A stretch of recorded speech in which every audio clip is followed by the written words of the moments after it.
Good day, I'm Lisa Rowe, and this is your JIS News for Wednesday, January 8, 2025. Over 2,000 residents in and around Port Royal in East Kingston are now benefiting from the commissioning of the $533 million Port Royal pipeline replacement project. A National Water Commission undertaking, the project replaced aged cast iron transmission mains with 12-inch high-density polyethylene pipes. Prime Minister Dr. Andrew Holness says the new pipelines are expected to last up to 50 years. What we have laid now are high-density polyethylene pipes, which are very robust, a little bit more flexible, and they are designed to last much longer than the old metal pipes.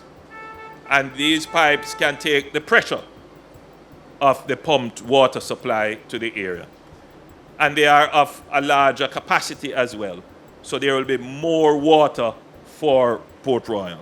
Meanwhile, National Water Commission Chairman Michael Shaw gave an update on other plans for the area. Now in the final two phases to come, we are moving into work involving sewer systems, upgrading of wastewater tanks, relief station, as well as servicing and upgrading distribution pipes in your community.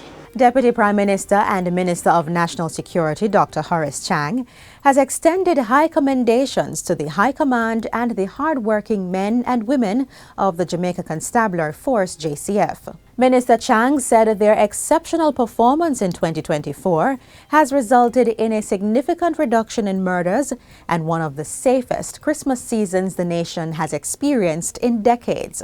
The national statistics for 2024 reveal a noteworthy achievement, with 1,139 murders recorded, a reduction of 265 murders or 19% compared to 2023. Dr. Chang said this success underscores the JCF's commitment to maintaining safety and security across the country. In a release, the National Security Minister said the police delivered on its promise to provide a safe and secure Yuletide season. Figures from the JCF show that in December 2024, the country recorded 73 murders, the lowest monthly count since September 2014.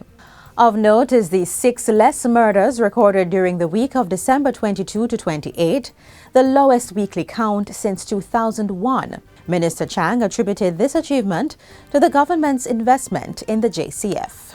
In other news, 5 members of the judiciary were sworn in to serve in higher offices by Deputy Governor General Sedman Fuller during a ceremony at King's House on Monday.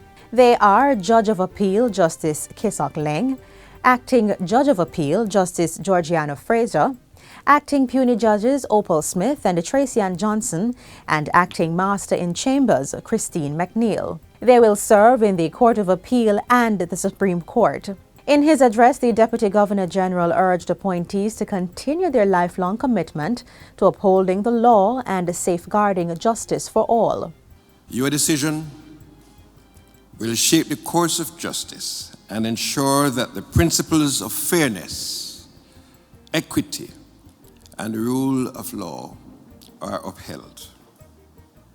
We recognize and commend you for your integrity, your resilience, and your steadfast commitment to these noble ideals.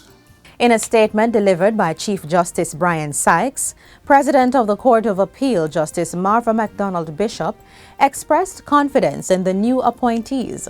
They are all where they are today because of the recognition of the Judicial Services Commission, the legal profession, and their peers that they are worthy of elevation to higher office based on their work ethic, integrity, dignity, and decorum. Public consultations for the development of the Kingston Waterfront are to be held shortly. The Jamaica Social Investment Fund, JSIF, is spearheading these talks with communities in and around the waterfront. JSIF's Managing Director Omar Sweeney said the consultations follow October's $12 million loan agreement between Jamaica and the World Bank for the Kingston Waterfront Improvement Project.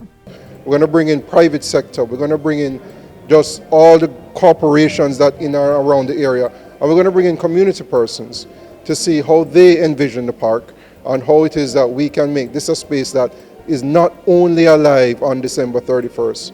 We want it to be alive every single day of the year. The Kingston Waterfront Improvement Project is expected to benefit more than 7,000 Jamaicans and will see downtown Kingston transform into a modern city. And finally, Jamaica's bobsleigh legacy will be featured in the design of the country's pavilion at Expo 2025 in Osaka, Japan. A training sled provided by the Jamaica Bobsleigh and Skeleton Federation and sculptures of Jamaican icons Bob Marley and Usain Bolt will be on display. The event is slated for April 13 to October 13 and will be held under the theme Designing Future Society for Our Lives. At the event, Jamaica will exhibit under the sub-theme Connecting Lives, and its pavilion will bear the title Out of Many, One People, Let's Link Up. The Japan Association for the 2025 Expo has projected that more than 25 million visitors will attend, including more than 3.5 million international visitors. And that's it for JIS News Today. I'm Lisa Rowe. Thanks for watching.